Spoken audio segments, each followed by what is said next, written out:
बिहार की राजनीति में हमेशा कुछ ना कुछ ऐसा होता है जिसकी चर्चा पूरे बिहार में होती है। लेकिन अब आपको बता दें कि बिहार से सबसे बड़ी खबर है, बिहार में हुआ बड़ा खेल। सीएम नीतीश ने बीजेपी और चिराग पासवान को किया किनारे।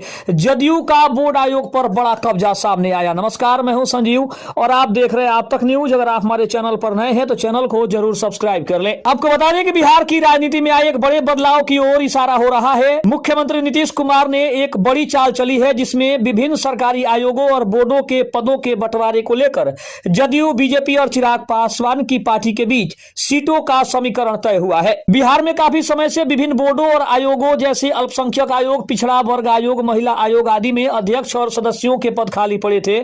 खबर के मुताबिक नीतीश कुमार ने इन पदों को भरने के लिए नई रणनीति अपनाई है। अब यहां देखा जा रहा है कि जदयू का दबदबा सबसे ज्यादा है। जदयू ने महत्वपूर्ण और मलाईदार माने जाने वाले बोर्डों पर अपना नियंत्रण बरकरार रखा है। बीजेपी और चिराग पासवान के हिस्सेदारी की बात करें तो एनडीए के घटक दलों के बीच सामंजस्य बिठाने के लिए बीजेपी और चिराग पासवान को भी कुछ बोर्डों की कमान सौंपी गई है, लेकिन जदयू की तुलना में उनका हिस्सा सीमित बताया जा रहा है। नीतीश कुमार को राजनीति का चाणक्य माना जाता है और इस फैसले के पीछे कई राजनीतिक रणनीतियां हो सकती है। पार्टी कार्यकर्ताओं को संतुष्ट करना सबसे बड़ी चुनौती है। चुनाव से पहले अपने वरिष्ठ नेताओं और कार्यकर्ताओं को इन पदों पर बैठाकर पार्टी में असंतोष को कम करना, यह सबसे बड़ी रणनीति का हिस्सा दिख रहा है। वहीं सहयोगी दलों पर भी दबाव है। बोर्डों के बंटवारे के जरिए संदेश देना कि बिहार एनडीए में नीतीश कुमार ही बड़े भाई की भूमिका में है। वोट बैंक की राजनीति की बात करें तो अलग अलग जातियों और समुदायों के नेताओं को इन आयोगों में जगह देकर सामाजिक समीकरण को साधा जा रहा है और कहीं ना कहीं आने वाले रणनीति का भी हिस्सा है। वहीं अगर बात करें तो बीजेपी और चिराग पासवान की बीच पर प्रतिक्रिया है। सीटों के बंटवारे को लेकर गठबंधन के भीतर जो है वो खींचतान हो सकती है।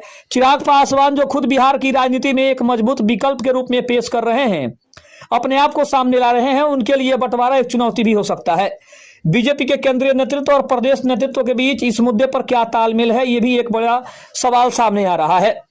अब खबर है कि कई पुराने नेताओं को इन पदों से हटाया जा सकता है या उन्हें नई नियुक्तियों में जगह नहीं मिलेगी। जो नेता निष्क्रिय रहे हैं, जिनकी निष्ठा पर संदेह है, उन्हें बाहर का रास्ता दिखाया जा सकता है। वहीं नए और ऊर्जावान चेहरों को स्थापित करने की तैयारी है ताकि आने वाले विधानसभा चुनाव, चाहे हम बात बंगाल की करें, असम की करें, उत्तर प्रदेश की करें, उनको भी कहीं ना कहीं साधने की तैयारी है। अगर देखा जाए तो गठबंधन की अगर स्थिरता की बात करें तो बीजेपी और चिराग पासवान छोटे हिस्से से संतुष्ट रहेंगे, यह भी सवाल है, या फिर यह एनडीए के भीतर किसी नए विवाद को जन्म देगा, यह भी कहीं ना कहीं सवालों को के घेरे में आ रहा है।